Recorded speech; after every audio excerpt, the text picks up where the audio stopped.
The ZimaBoard. Now, you've seen me do a video on the ZimaBoard 1, right? We've had a look around with it. We've had a play around with it. It's a x86 64-bit mini computer, right? And they're solid. They are great for making a home NAS and all of those good things. Now, the team at Icewell have sent me the ZimaBoard 2. So what we're going to do in this one is that let's just have a look at the ZimaBoard 2.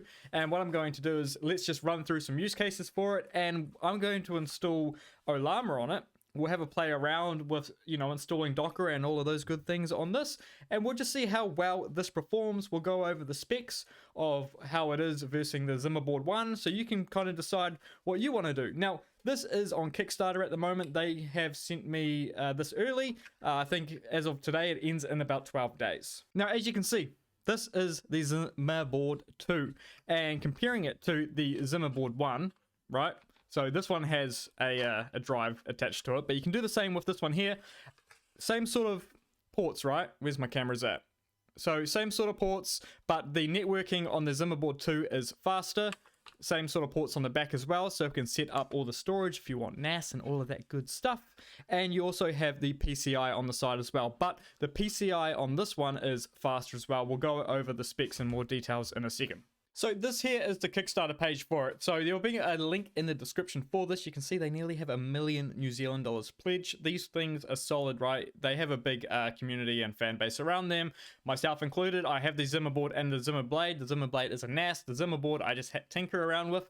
And this I am actually going to turn into a RetroPie, like playing old school arcade games and stuff on it. This is what this is going to be, and it's just going to live in my lounge. So the reason I'm on this page is you can see they're talking about a few things here, right? You can set it up as a mini NAS. We all know that if you're familiar with the ZimaBoard, that box I showed you, you can set it up as a bit of like a stand for it all and whatnot.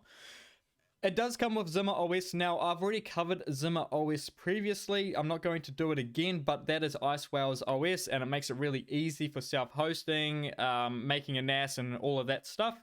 But what I like to do is I normally like to put Ubuntu on these things and then just connect it up to something like Portainer and use Portainer to manage it instead. But again, that's my personal preference. That's the perks of self-hosting. Do it how you want. So these are the specs here. What you can see here is that it tells you what it's compatible with, right? It's compatible. You can put Windows, Linux, and all of that stuff on it. Now, I did try to put Windows on the first ZimaBoard, and it ran pretty poorly. I'm not going to lie. I tried to play a game, just trying to navigate through Windows. It was really slow. But now with the increased CPU in this one, I'm going to assume it's going to be a lot better. So you can see now it's got the new Intel processor N150, well, new to the ZimaBoard. And it's got a faster speed now, which is 4800 megahertz on these ones. And they've got two types, right, of eMMC storage, which is 32 gig or 64 gig. And it's got faster LAN speed, so it's got 2.5 gigabit LAN ports, and you've got two of them, so it can make a great home firewall or a home router.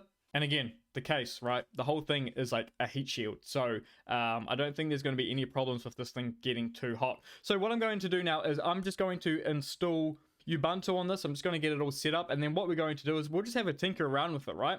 I'm going to install Ollama on it, and we'll just see how quick it is out of the box. But you can put a GPU on here for better processing and stuff like that, so if you want to set up an AI at home, you can do that. But I just want to see how well this thing performs out of the box. Okay, so the ZimaBoard's booting up now. I've just installed it, well, I've just installed Ubuntu on it. So let's connect to it. Let's just have a look at some specs of it just idling. We'll get Docker installed. We'll get it connected to Portainer. And then let's have a go at deploying Ollama, which is the AI, right? And we'll just see how well it performs, just base stock. And yeah, we'll go from there. Right, you're about to see the first time connection. So this is the first time I'm going to connect to it. I have to remember if I remember what the IP was. So Techdox at, I think it was ZimaBoard. No, not ZimaBoard. 192.168.68.106, I think it was. Yes. Is this ZimaBoard 2? It is. There we go. Wicked. Right, so let's just first off do an HTOP. Let's see how we're looking just running at pure idle. So you can see here, it's sweet, right? This is Ubuntu server, just command line. It's using 238 meg just base standard. We've got 8 gig running there. Now looking at NeoFetch, we can just see a few more of our specs. So you can see here that we've got that CPU there. It's running at 3.6 gigahertz, which is solid. We've got the Intel graphics, which is the internal stuff. We've got 8 gig of memory, which is what we've seen before. So let's get Docker installed on this, eh? Why Docker? Because self-hosting and Docker go together like ice cream and a waffle cone. It's the way it should be. So let's get this all ready to go. I'm just getting Docker set up now. The other thing is that you can tell by just when you're dealing with like small computers, right? Like small home lab, micro, mini computers, whatever you want to call them, it's just how fast they can install stuff. Like, believe it or not, that is a good indicator just how good the CPU and memory is. You know, sometimes I've seen mini computers just get stuck, you know, they're just like so slow that just trying to install stuff, it bottlenecks out. But you can see here that this doesn't look like there's any problems there. Believe it or not, I think I now just have Docker all up and running. We'll just add my user to the Docker group and we'll just quickly run this command here. We'll clear that and we'll just run Docker, and you can see here we have Docker installed.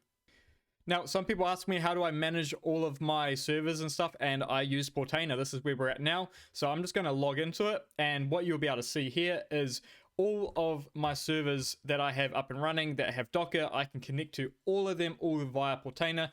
Check it out. Honestly, it's the best way to manage your home servers, or even, you know, bigger than that, enterprise level. But for us as self-hosters, it's great. So what I'm going to do here, you can see each one of these are one of my servers. I'm going to add the ZimaBoard into here now, just so I can manage it. I can deploy stuff to it, and just, you know, it's just a lot easier. So you're essentially just seeing my standard process of adding a new piece of hardware into my home lab. So I'm going to go into environments. We're going to add a new environment. It's going to be a Docker standalone environment. And we're going to install the Portainer agent just so that I can, you know, connect to the ZimaBoard and then issue it commands.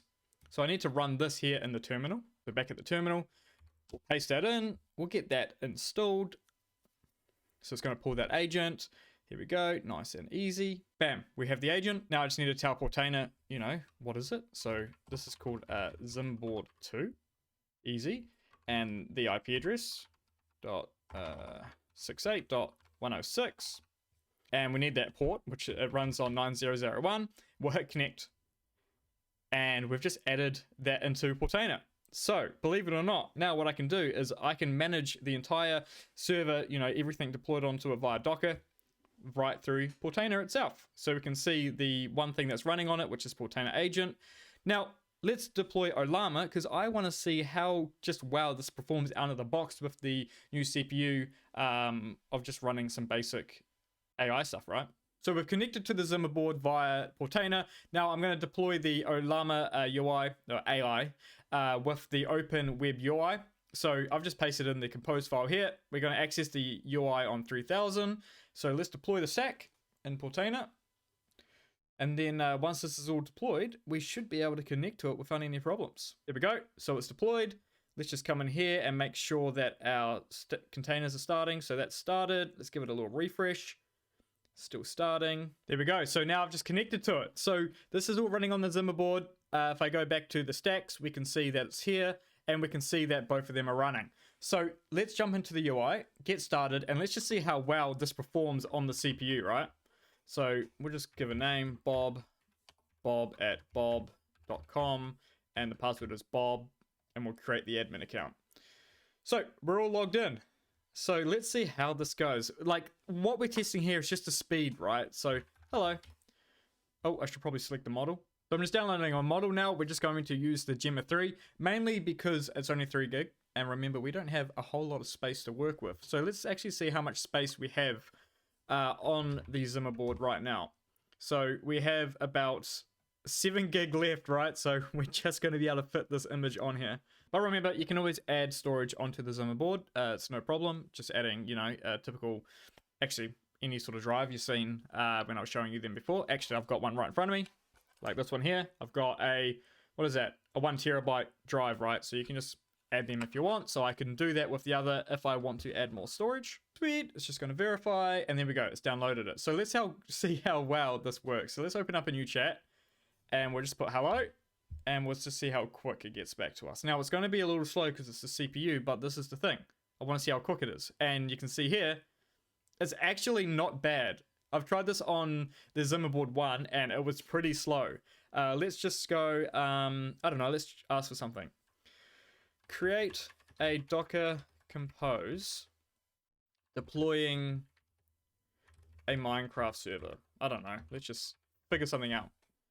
Let's see what it does. Let's see how long it takes to get that information and to put it here. Remember, this is all self-hosted on the ZimaBoard 2. It's literally just using the CPU. You can use that PCI port, remember, to use GPU if you want. We're just seeing how this works on the pure core of it. So here we go. So it's starting to do it. What I want to do now is let's go to HTOP and see how it's going. So you can see, woo, we're using all of that CPU, but that's to be expected. But we still have some memory left. It's not bottlenecking on the memory, it's just smashing out all of those cores, which is to be expected because, you know, we need to use them. And here we go. It is starting to fill it all out here. Let's just see how well this does. Like, honestly, for a single CPU, this is pretty good. Like, I'm actually surprised. Of course, a GPU would be a lot quicker. Remember, this thing is tiny. And it's, yeah, here we go. It's filling it all out for us. But that's the video. That's the ZimaBoard 2. I hope you liked it. Now this, like I said, I'm probably going to turn this into a little, you know, game arcade box that I'm just going to put, you know, some games on it that we can play on the big TV and stuff like that. Perfect use case for it. I already have the ZimaBlade that I use as a NAS, the ZimaBoard, which is, you know, a tinker thing. So if you're looking at getting one of these, honestly, that ZimaBoard 2, I feel is pretty solid. Have a look at their Kickstarter. A link is in the description for it. It's just, if you're getting started with self-hosting, it's honestly a good way to go. And the reason for that is because it's not using, you know, the ARM architecture. So you're going to be able to use the full fleet of images that are out there. Not all images are built for ARM. There's a lot that are, but, you know, sometimes you might hit one that's not, and you're not going to have that issue with the ZimaBoard 2. Anyway, thank you so much for watching, and I will see you in the next video. Have a good one. Bye-bye.